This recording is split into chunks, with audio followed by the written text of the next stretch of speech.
pessoal, tudo bem? Meu nome é Larissa, eu faço parte do GREP UAM e hoje eu vou falar para vocês um pouco sobre as vantagens e as desvantagens da inseminação artificial e da inseminação artificial em tempo fixo. Mas o que é a inseminação artificial? Bom, a inseminação artificial passou a ser utilizada em 1981 aqui no Brasil e é uma técnica que consiste na deposição de sêmen no corpo do útero das fêmeas bovinas, seja esse sêmen fresco ou congelado. Aqui eu trouxe uma imagem para vocês do passo a passo da inseminação artificial. Primeiro eu devo palpar o animal, achar a cérvix desse animal e depois segurar essa cérvix de uma maneira que seja confortável para mim. E por que é muito importante que eu esteja confortável? Porque, apesar de olhando as pessoas fazer parecer ser uma técnica simples, rápida e fácil de se fazer, o animal ele contrai muito o ânus. E quando a gente pega um grande lote aí para inseminar, acaba doendo muito o nosso braço. Então, é muito importante que a gente esteja o máximo confortável possível. Depois, a gente vai entrar com o nosso aplicador de sêmen em um ângulo de 45 graus pela vagina da fêmea, e aí a gente vai passar os anéis cervicais. E como eu passo esses anéis cervicais? Não é mexendo o meu aplicador como as pessoas costumam achar que é, e sim mexendo a minha cérvix, fazendo com que a cérvix ela revista o meu aplicador. Então é muito importante que eu passe todos os anéis cervicais com calma e cuidado para que não machuque meu animal, e também é muito importante que a ponta do meu aplicador não fique cheia de sangue, porque se ficar cheia de sangue essa ponta do aplicador, ela pode danificar o meu sêmen, né?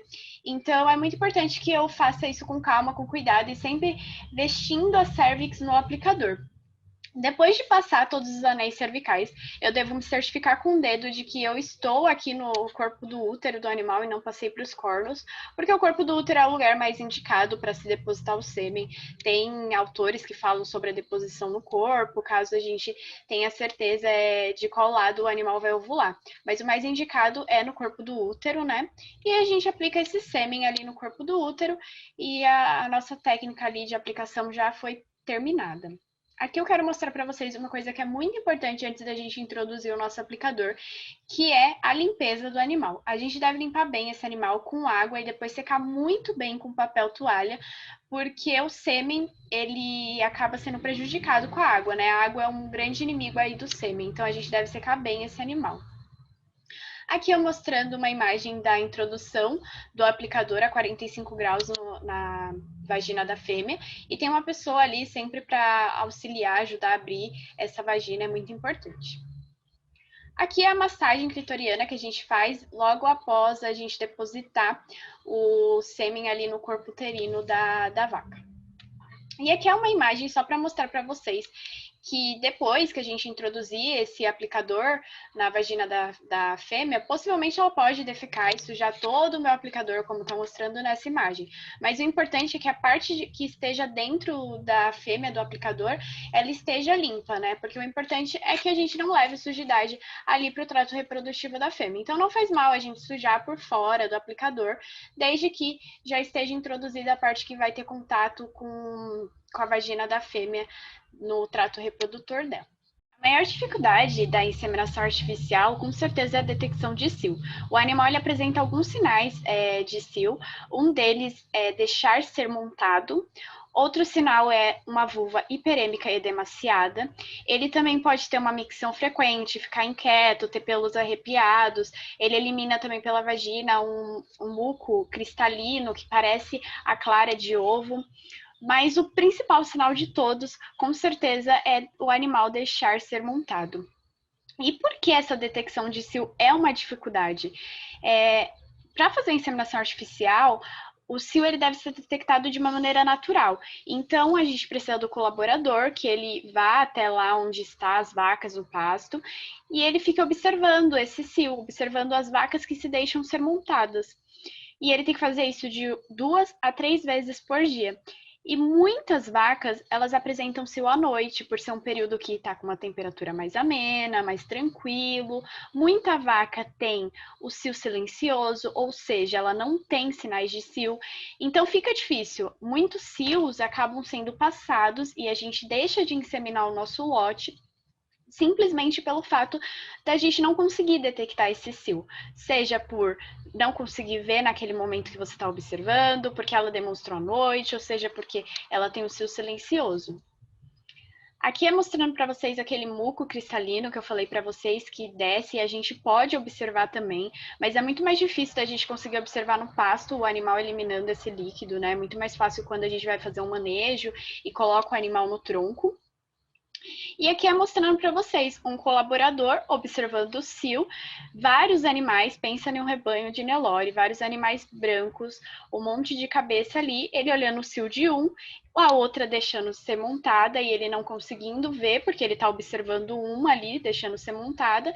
Então é uma coisa muito difícil e acaba perdendo o cio de vários animais e deixando de inseminar vários animais, diminuindo a nossa produtividade da fazenda, né?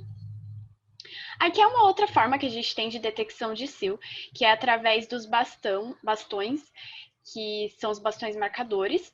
A gente geralmente passa aqui nessa região da cauda do animal, esses são os bastões. E conforme o animal ele vai deixando ser montado, a gente vai tendo a retirada dessa tintura do animal. E aí a gente sabe que esse animal deixou ser montado e que a gente pode inseminar ele quando já tiver saído pelo menos 50% aí da tinta. Que os bastões têm de várias cores, é mais usado esses bastões marcadores para gado de corte, mas a gente também tem essas fitas, esses adesivos, que colamos aqui no mesmo lugar que a gente passa a tinta com os bastões marcadores, a gente cola no animal e quando 50% dessa tinta, mais ou menos, tiver saído do adesivo, a gente sabe que a gente pode inseminar essa fêmea. Os adesivos, eles são mais usados para gado de leite, mas a gente coloca aqui no mesmo lugar e é o mesmo intuito do bastão marcador. E quando surgiu a IATF? Bom, a IATF surgiu por meados dos anos 90, com o primeiro protocolo que foi o OVSync. Aqui nesse vídeo a gente não vai falar sobre protocolos, porque é um assunto longo e extenso, mas a gente pretende fazer aí um vídeo para vocês só sobre protocolos de IATF. Mas o que é a IATF? A IATF é a inseminação artificial em tempo fixo. Ou seja, eu vou administrar hormônios em um determinado dia e vai fazer com que esses animais tenham a sincronização da sua ovulação através da administração desses hormônios. E assim eu vou conseguir fazer uma inseminação artificial em tempo fixo, em uma determinada data já prevista por mim. Aqui eu trouxe para vocês um gráfico mostrando o quanto a IATF evoluiu aqui no Brasil desde 2002. Aqui nesses quadradinhos brancos a gente pode observar a IATF sendo representada. Nessas bolinhas pretas a gente tem a inseminação artificial sendo representada e esses quadradinhos com pontinho branco é a inseminação artificial mais a detecção de cio. A gente pode perceber que a inseminação artificial com a detecção de cio ela caiu demais desde 2002 até 2018. Porém, a utilização da IATF cresceu em 86,3% de 2002 até 2018, o que é um aumento gigantesco. Porém, se a gente parar para observar, apesar da inseminação artificial ela ter crescido tanto, aqui no Brasil ainda só é inseminado 13,1% do nosso rebanho até 2018. Eu não consegui encontrar um gráfico que trouxesse esses dados até 2020, mas eu acredito que hoje esteja essa taxa em 15% do nosso rebanho é inseminado. O que a gente para pensar, é uma taxa muito baixa, é uma porcentagem muito baixa, se comparado ao tamanho do rebanho que tem no Brasil. Isso significa que os médicos veterinários têm um mercado muito grande aí para atuar e para disseminar essas biotecnologias que ajudam tanto a aumentar a lucratividade do nosso produtor. Aqui eu trouxe para vocês alguns materiais que utilizamos para realizar a IATF. O primeiro deles é a utilização dos hormônios. Eu não trouxe nenhuma foto para vocês dos hormônios para não fazer propaganda das empresas, mas é o estrógeno, a progesterona, que são os hormônios que utilizamos nos protocolos. As seringas e as agulhas para aplicação desses hormônios, principalmente o estrógeno. Essa agulha rosa é uma das agulhas mais utilizadas para aplicação tanto de medicação como de hormônios nos bovinos, né? Porque é uma agulha aí mais calibrosa. O aplicador de implante de progesterona, essas duas perninhas brancas aqui demonstram o implante de progesterona, né? Ele parece aí um Y, eu acho, é isso, um Y. E a gente encaixa ele aqui nesse aplicador e depositamos ele na vagina da nossa fêmea, né? Ele tem uma cordinha, essa cordinha geralmente ela tem que ficar para cima quando a gente deposita, coloca ali na vagina da fêmea, e é muito importante que ele esteja extremamente limpo. Por quê? Não queremos levar nenhuma sujidade para a vagina dessa fêmea para causar uma vaginite, né? Pode ser que essa fêmea tenha uma vaginite por conta da alteração de pH que esse hormônio causa ali na vagina, mas a gente não quer causar uma vaginite por sujidade, né, no animal. Luvas, tanto a luva de palpação como a luva de procedimento. Para aplicação dos hormônios, é muito importante que, para nossa segurança, a gente esteja com essa luva de procedimento. O aplicador de sêmen. O aplicador de sêmen a gente tem alguns tipos, né?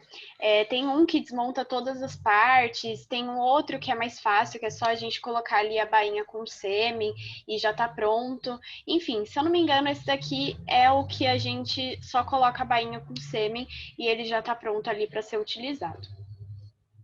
A gente tem um botijão de sêmen e é muito, muito importante, sempre antes da gente realizar protocolo de inseminação artificial, a gente medir a quantidade de nitrogênio que tem no nosso botijão.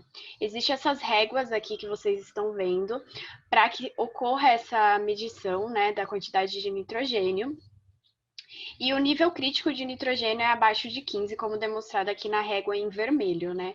O ideal é que esteja sempre acima de 25, que é essa região verde da régua. E o botijão, ele tem o caneco, ele tem as racks com as estantes, né, que dá para colocar tanto palheta em cima como embaixo. E aqui ele está utilizando uma pinça, que também é outra coisa que a gente precisa para pegar essas racks. É muito importante a gente utilizar uma pinça para não queimar a nossa mão. E também é muito importante que esse caneco ele não seja tirado do botijão, que a gente mantenha pelo menos aí uma distância de 7 centímetros da boca do botijão de segurança. Porque se a gente tirar essas palhetas com esses sêmens daqui de dentro, os nossos sêmens vão sofrer um choque térmico, né? Isso vai ser péssimo para nossa inseminação, né? Vai diminuir muito aí nossa taxa de prenhez. Aqui é a pinça anatômica que eu falei para vocês, ela é muito boa para pegar as palhetas, porque ela tem essas ranhuras aqui, né, que criam um atrito e a gente consegue pegar elas bem. Aqui é o cortador de palhetas, né? A gente pode utilizar um cortador de palhetas mesmo, ou a gente pode cortar com uma tesoura ou com uma lâmina de bisturi, né? É muito importante que a gente corte em um ângulo de 45 graus, assim, deitadinho, para que tenha um melhor encaixe na palheta, né? Na bainha, desculpa. O cortador, ele geralmente não corta no ângulo de 45 graus, ele corta reto, mas também é muito prático, né, para ser utilizado. A gente tem o descongelador de sêmen, que pode ser esse automático, ou a gente pode improvisar caso a gente não tenha ele. É muito importante ressaltar que o sêmen ele precisa ser descongelado em uma temperatura mínima de 35 graus e máxima de 37 graus. Onde a margem de segurança aí que eu vejo que geralmente as pessoas gostam de descongelar esse sêmen é de 36 a 36,5 graus. O descongelador automático, eu só coloco a minha palheta, aperto o botãozinho, programo para 30 segundos se for uma palheta de 0,5 ou para 20 segundos se for uma palheta de 0,25 e espero apitar e tiro a minha palheta lá de dentro. Mas é sempre muito importante a gente checar se esse nosso descongelador automático ele está funcionando de forma eficiente com um termômetro, né? A gente coloca um termômetro lá só para ver se a temperatura que ele realmente está marcando é a temperatura que está a água. Se a gente não tiver esse descongelador automático, podemos usar um copinho de isopor, colocamos a água, colocamos o termômetro, vamos acompanhando com o termômetro a temperatura que essa água chega e colocamos a nossa palheta lá. É muito importante que essa palheta esteja toda imersa nessa água para que seja descongelada de uma forma uniforme. Além disso, a gente precisa de papel e água, como eu falei no início para vocês, é muito importante a gente limpar esse animal antes de começar o nosso processo, né? Pode ser uma água no balde ou pode ser uma mangueira, e o papel para secar bem e não danificar o nosso sêmen. E uma coisa muito importante, por último, né, aqui, é o material para anotação. Por quê? O que vai ajudar muito a gente na IATF é a gente saber, ter previsão das datas. Então, a partir do momento que eu anoto o dia que eu fiz o meu protocolo, eu sei o dia que eu vou poder fazer meu diagnóstico de gestação, eu sei o dia que o meu animal possivelmente vai parir. Eu também sei o pai de quem é aquele sêmen, né? Então, quem vai ser o pai desse bezerro. Então, é muito importante que eu anote tudo que eu estou fazendo ali, que eu estou realizando, todos os dados importantes, para que eu tenha esse melhor controle, né? Bom, e quais são os objetivos da IATF, que também acabam sendo vantagens aí da IATF, apesar da gente ter um slide aí só de vantagens, né? Principal é a eliminação de cio, né? A gente não vai precisar mais observar cio, já que a gente vai induzir aí a ovulação desses animais. Induzir a ciclicidade em vacas em anestro, e é muito importante a gente entender que conseguimos com a IATF induzir a ciclicidade nesses animais, tirar elas do anestro, a partir do momento que essas vacas elas têm um bom score corporal, ou seja, têm uma boa nutrição, um bom manejo sanitário e uma boa condição de bem-estar. Caso contrário, a IATF não consegue fazer milagres. Diminuir o intervalo entre partos e, por consequência, aumentar o número de bezerros nascidos ao ano, né? Já que a gente vai conseguir aí ter um intervalo entre partos menor. E sincronizar os fios de retorno das fêmeas falhas. Lembrando sempre que diminuir o intervalo entre partos, o meu maior objetivo na minha propriedade é conseguir ter um parto ao ano, seja a minha fazenda de corte ou de leite. E qual o principal desafio da IATF no Brasil? Com certeza é a nutrição, principalmente no gado de corte. E por quê? No gado de corte, os animais eles ficam em sistema extensivo, ali dependendo basicamente do pasto, suplementação com sal mineral e água, né? Não precisando o produtor se preocupar com suplementação com ração, concentrado. Só que isso é ótimo durante a época das águas, que temos pasto abundante, bem verde, bem nutritivo, enfim, que consegue manter aí meu gado com bom score corporal. Já na época das secas, a gente não tem mais esse pasto de qualidade, a gente tem um pasto seco. E a gente precisa suplementar a alimentação desses animais, né? A gente precisa dar aí um concentrado, uma ração, para que esse animal ele tenha suas exigências nutricionais atendidas. E esse animal, ele tem uma ordem de absorção desses nutrientes para cada organismo. Então, eles precisam, primeiro, atender às suas necessidades básicas, para, por último, eles ciclarem e ovularem. Então, é muito importante que esse animal ele tenha uma reserva de nutrientes para que ele consiga ciclar e ovular. Aqui eu vou mostrar para vocês a ordem de atendimento no organismo dos animais dos nutrientes. Primeiro, a gente começa com atendendo o metabolismo basal do animal, depois as suas atividades motoras, depois o crescimento, somente para aqueles animais, novilhas, né, que ainda estão em crescimento. Se for uma vaca adulta já, ela não tem mais o que crescer, então a gente tiraria aqui da ordem de atendimento, mas para novilhas entra o crescimento também. Reservas básicas de energia que o animal precisa ter. Gestação, se o animal estiver gestando. Lactação, se o animal tiver aí com bezerro ao pé, ou no caso do gado de leite, né? O animal ele precisa estar produzindo aí basicamente o ano inteiro. Reservas adicionais de energia. Aí chega a atender o ciclo estral desse animal, aí ele consegue ciclar e depois ovular. E aí, por último, as reservas de excesso. Ou seja, o animal ele precisa estar muito bem nutrido para ele conseguir ter uma boa ciclicidade, uma boa ovulação. Nem que a gente aplique hormônios para o protocolo de IATF vai funcionar se esse animal não tiver com bom score corporal. Então é fundamental que esse animal ele tenha uma boa alimentação, não só no gado de corte, mas no gado de leite também, que a gente faça o balanço energético necessário aí para que esse animal ele se mantenha com o score corporal bom e consiga entrar nesse protocolo de IATF. Como eu disse, o protocolo sozinho não faz milagre. A gente não pode acreditar que somente fazendo o protocolo de IATF, sem atender as outras necessidades do meu animal, eu vou conseguir ter sucesso com o meu protocolo. Bom, e quais são as principais vantagens da IATF? A principal é dispensar a observação de cio no meu rebanho. Agora eu vou estar usando protocolos hormonais, então eu não preciso ficar observando, porque eu já vou saber quando esse animal ele vai dar cio. Uma coisa que eu esqueci de falar lá atrás, mas que é muito importante, é dizer para vocês que a gente não insemina as vacas quando elas estão no cio. A gente insemina essas vacas geralmente de 12 a 8 horas depois da demonstração de cio. E por que isso? As vacas elas ovulam no metaestro, então é muito importante que a gente insemine esses animais o mais perto da ovulação possível para ter uma maior taxa de prenhez. Inseminar o maior número de vacas em menos tempo, ou seja, a gente consegue concentrar o manejo reprodutivo da nossa propriedade. A gente consegue fazer todo esse manejo reprodutivo em uma época e a gente consegue, por consequência, planejar o nascimento desses bezerros na propriedade, fazendo com que a gente consiga concentrar os nossos esforços na época de nascimento dos bezerros nesses animais, já que a gente sabe que a fase de início de vida de qualquer animal é a fase de maior risco aí para ele. Então, a gente consegue ter uma atenção maior com o meu bezerro, já que eu não vou estar realizando manejo reprodutivo, que é uma coisa que demanda tempo da minha propriedade, né? E também eu vou poder ajudar, né, as minhas vacas que tiverem partos distóxicos. Eu vou poder observar melhor essa vaca e conseguir auxiliá-la se ela tiver um parto distóxico.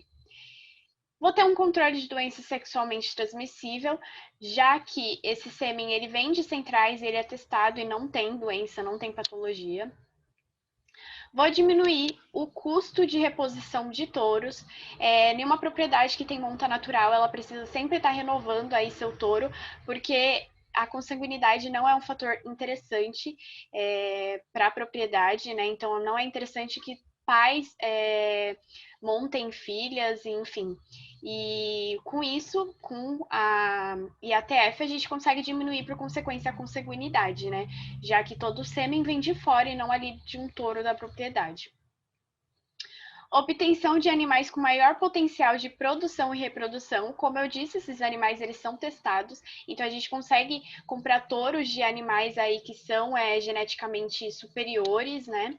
Não que isso vá, com certeza, me dar um bezerro que seja melhor, mas é uma garantia, né, maior. Reduz o impacto do anestro pós-parto na eficiência reprodutiva. Como eu disse anteriormente, a gente consegue reverter o anestro aí nos animais se eles estiverem bem nutridos e se eles estiverem com um manejo sanitário muito bom também, sem sofrer maus tratos, né? Estar com um bem-estar legal, né, na propriedade.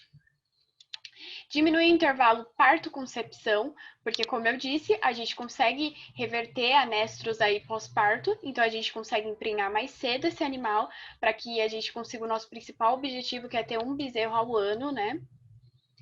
Cruzamento entre raças. A gente consegue pegar aí duas raças, pegar suas qualidades e fazer um bezerro. Então, por exemplo, no gado de corte, a gente pode pegar um Nelore e fazer o cruzamento com um Angus, e aí a gente consegue um bezerro que tem uma rusticidade do Nelore e um melhor acabamento de carcaça como o Angus. A gente consegue no leite fazer isso com holandês e gir, por exemplo. O holandês ele tem uma alta produtividade aí de leite e o gir ele é um pouco mais rústico, né? Então a gente mistura esses dois animais, gerando um girolando que vai conseguir aí pegar um pouco das vantagens de cada raça.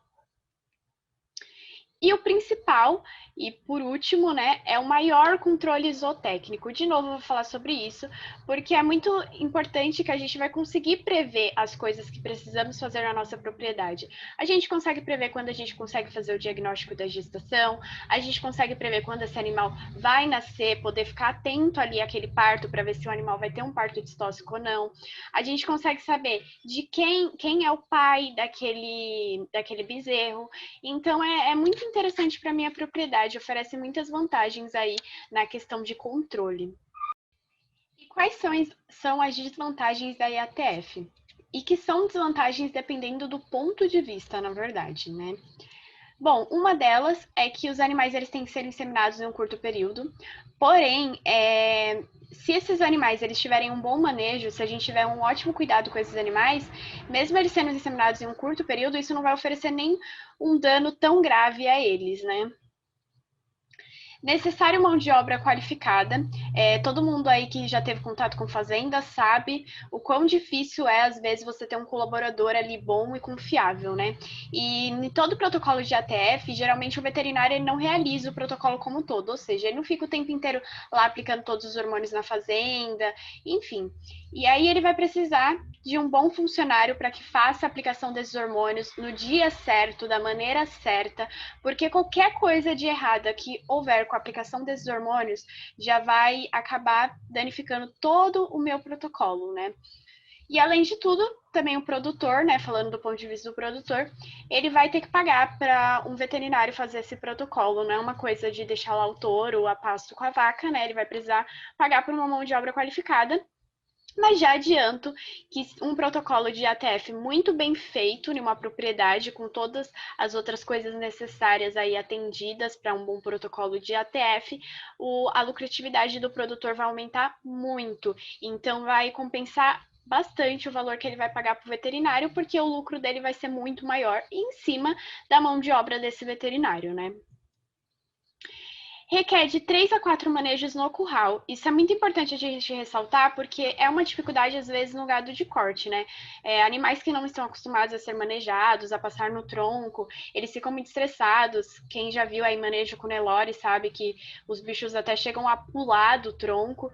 Então, é muito importante que a gente vá acostumando esses animais a passar no tronco, né? Vai passando eles toda semana, uma, duas vezes por semana, para eles perceberem que aquilo dali não vai gerar nada de ruim para eles, né? Então, ou seja, também é uma desvantagem aí que conseguimos reverter se a gente começar a fazer um manejo desses animais, né? E o custo, como eu disse, a IATF tem um valor aí um pouco mais alto para o produtor, mas como eu também disse, se for um bom manejo de ATF, um manejo aí muito bem feito de ATF, a lucratividade do produtor vai crescer muito, então vai super compensar ele estar aplicando essa biotech na sua propriedade e vai compensar totalmente o valor que ele vai estar pagando para o veterinário, porque não vai ser nem 10% do lucro que ele vai estar tendo. Bom, pessoal, era isso que eu tinha para falar para vocês hoje sobre a ATF. Espero que vocês tenham compreendido bem, mas caso haja qualquer dúvida, pode mandar para a gente pelas nossas redes sociais ou grupo do WhatsApp. Não se esqueçam de deixar o joinha de vocês, compartilharem com os amigos e até a próxima!